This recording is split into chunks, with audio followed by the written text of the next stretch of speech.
Ladies and gentlemen, senior insider for NFL Network, Ian Rapoport. Yeah, Rashi.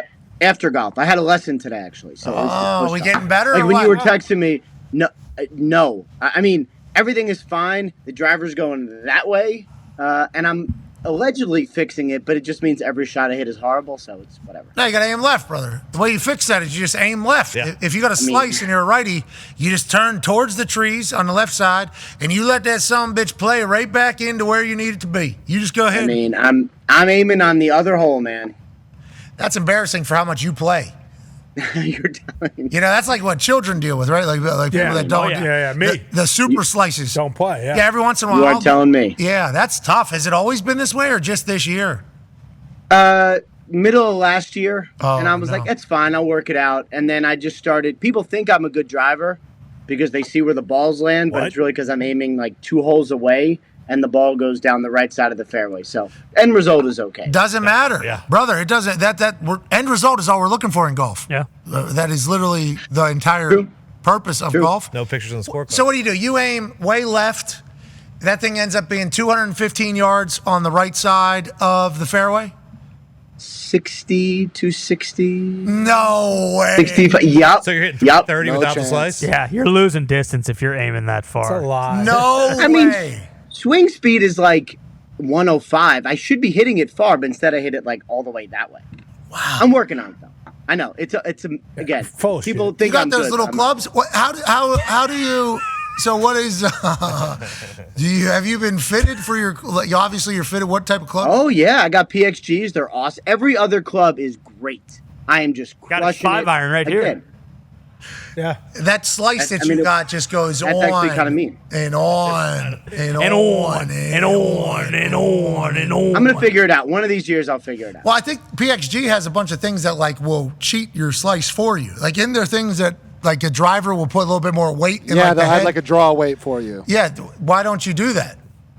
I'm trying to get the swing right. Oh, okay. You need to just accept who you are, brother. Yeah. That's what you need to do. No, It's a lot more one of fun these- that way. No, I'm again today. I had a good hour session. I didn't fix anything, but I've identified some things. Scotty Scheffler was on game day sitting right next to me. And Now he's a good golfer. so good at golf. And I got his tip. I got his tip basically. Soon as game day ended, we're sitting. Yeah, I didn't pause, I guess. I got his golf tip. I got his golf tip in his entire thing. What's so funny? Yeah, relax, Ian. You gave the face first. You knew what I was talking about. You're kind of excited over there. So Scheffler's right next to me. Okay, Scheffler's right next to me. Game day ends, but there's like a 30-second awkward time where the camera's on something, show's not over, but it is kinda can't stand up, and I'm like, I'm not letting him out of here without getting at least something. Yeah. So I literally grabbed. I think I had a Sharpie, and I go. So I'm trying to do, and then boom, square this thing up, and then I'm rolling. He goes, are we off? Don't do that. And I'm like, aren't I trying to square that? Right? I'm trying to square that thing. No, don't ever do that again. He goes, just swing whatever's natural to you. Just whatever your natural swing is, just swing your natural swing. I was like, well, my natural swing is boom. He goes, do that. And I'm like, well, then I'll slice it. He goes, no, then just change your footwork or wherever you're saying it. It's like, just do whatever is natural to you. Anytime you change what your natural swing is, it's not going to be your best swing. And I was like, oh, Scotty, that's genius. So I take that thing up to his golf sim. Basically.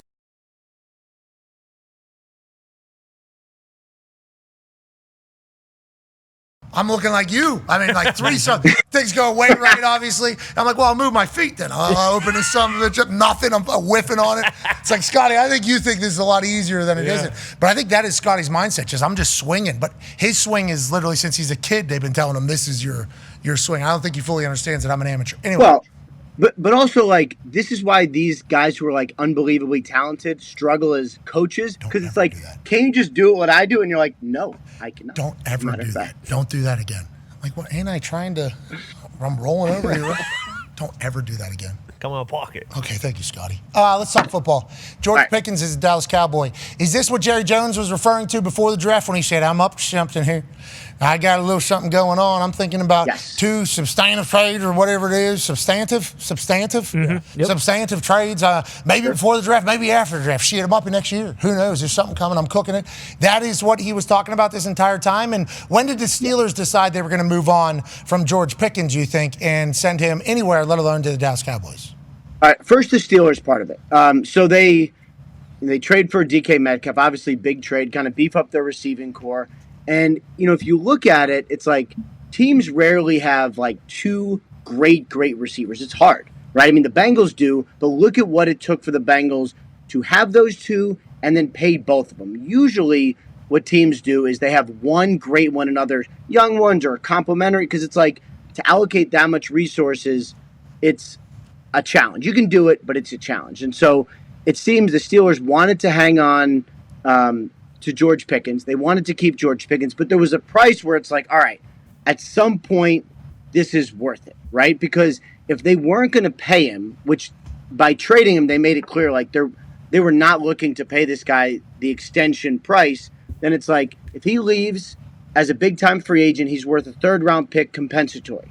So they basically locked that in now, and they trade him to the Cowboys, who were looking, since, you're right, this was before the draft. I actually thought this was going to get done before the draft. And, like, I thought, because usually teams want to do it for the draft picks, then they make the draft picks, and then, like, that's your trade. Didn't get done for whatever reason. The Cowboys weren't able to get a receiver. Like, if Tetero and McMillan was there at 12, maybe this trade wouldn't have happened. I think it probably wouldn't have. But they didn't get the receiver they wanted. They make the trade, get a big receiver, too. It's a gamble, but big time talent for the Cowboys. George is so good whenever he's playing. It's just everything else. Are they able to get him to buy in? New head coach, first-time head coach now in Dallas with him on the team. It's something you would have to monitor. We will as football fans. But if him and Dak get on the same page and he rolls down there as a Dallas Cowboy, which he might feel more comfortable as a Cowboy than as a Steeler, it's like George Pickens has a chance to be mega star. Primetime George Pickens every week is what the Dallas Cowboys are. It's like there's a chance GP becomes a mega star here. Mullet is his agent, so there's a chance he gets paid a mega amount of money as well. I mean, the whole thing is a little bit funny because Jerry Jones went and did the whole, like, I don't know, Micah Parsons' agent, and then it's like, all right, like, well, Pickens got the same agent. I don't know, he's one of the, most big-time agents in the NFL. I assume he'll figure it out eventually. Jerry definitely knows who Mulligeta is. He's the guy that signed the Deshaun Watson $200 million guarantee deal. He was probably very mad about that. Oh, yeah, I would assume. That's what Mulligeta does. That's Mulligeta football. And George Pickens has an opportunity here to change the trajectory of his career and his life. If you have one great season on primetime, 10, 11 times? Yeah. You have a chance to do it all. So I hope it works out for George. Hope it ends up working out for the Steelers there. Now, let's move to a couple other conversations that still need to be sorted. Connor has a question for you. Yeah, Rapshi, you mentioned the Bengals there with T. Higgins and Jamar Chase, but the other guy in that kind of trio that was talked about this offseason was Trey Hendrickson. Is there any update on that front? It feels like everything's gone quiet since we last heard from Trey about the entire situation and the lack of communication from the Bengals front office. Yeah, so I think that everything going quiet was probably by design on all parties, right? Like, he did the interview with you guys, which was really, like, very, very good, expansive, excellent. Journalism, you can say it. Yep. I mean, it was, well, for the first time in the whole week, journalism did not finish second, finished first that interview. It was numerous weeks ago. Journalism was nowhere. It's just you tried your best there. Sovereignty did its thing. I get it. Yeah, we get it. Journalism losing to sovereignty. We're past that. Sovereignty won't run the Preakness, so we got no triple crown. No triple crown. Which you gotta. Pat Forty did a good job of right. You gotta change the calendar. You gotta give a little more time. Let it breathe a little bit so you get the best horses in the best. Let sovereignty breathe. Let sovereignty breathe. Let sovereignty stud. Let sovereignty live a little after winning the Kentucky Derby. Instead of saying, "Hey, hope you're happy." That's 2 hours. Get your ass ready. We got Preak Nasty coming up. What do you want him to go on vacation? He's a horse. Yes. We want him supposed to run. Start around a little little Make it bit. run. You're a Derby Seabiscuit. champion. The old horses, I mean, they're rolling over in their It's a modern graves. generation. There's a lot more business opportunities nowadays than back in the NIL. 1920s. They're rolling over in their glue thinking about this right now. Oh, you're telling me journalism would have showed up if they would have? I died. They don't make them like they used to. The old generation was the greatest generation. And this I is understand. exactly They why. said secretary was smoking cigs in between the races. was. I He understand what you're Drinking saying. That's true. beers I before actually they heard ran. We have more analytics now. We have more fun now. We have more opportunity now. Let sovereignty live a little bit before you got to get back out there and win Preak Nasty in front of a bunch of drunk people in Baltimore. They'll run across the top of the Porta Johns. Yep. Yeah. They don't want to let sovereignty run drunk across the top of Porta Johns because just won the Kentucky Derby. Let sovereignty live. Okay? Yeah, let 'em live. Journalism died Yeah. so that sovereignty could live. Look what they've And done. now we don't. Anyways. They've ruined our great sport. Back when men were men and horses were horses. Bingo. Now they're taking time off. It's ridiculous. It's sad. I don't like the rest. No. Okay. I It was ruining the NBA there for a little was. bit. And I think, I like it when I have it, though, just so we're clear. yeah, you're always having rest. We know. That's the good part. Yeah. Just- Actually, you interrupt your rest to go do like golf instructions and then, oh, I need more rest. Let me send my kids into the woods for 10 months. Yep. Like, yeah, you love Coming up. rest. But speaking of Need rest, it. can we get the rest of the story with Trey Hendrickson? What's going to happen? Yes, with Trey him? Hendrickson. So I think that was by design that everything went quiet. Because usually when, like, he made his point, I think it was received, very received. There has been some communication between the Bengals and Trey Hendrickson since that interview, since the draft. Like, there have been talks. I think he, they picked Shamar Stewart off the edge. I think he understands that. I think they want to do a deal. Now, a trade, I would never rule out a trade because it's the NFL, and as we learned yesterday, trades could happen literally at any moment, including 1 a.m. or whenever that trade was basically done. But I think they want to keep him. I think they're going to make moves toward. They haven't yet. The Bengals sometimes function maybe different, maybe a little slower than some organizations, but they do want to keep him and do a deal. Got it. Okay, quick question here. We only have a couple seconds, a couple minutes here. Tone has it for you. Yeah, Rap, Gotcha. before the draft, another one of those names that could be traded, could be cut, was Dallas Goedert coming out of the Eagles. Just came out that he restructured his deal. What went into all that?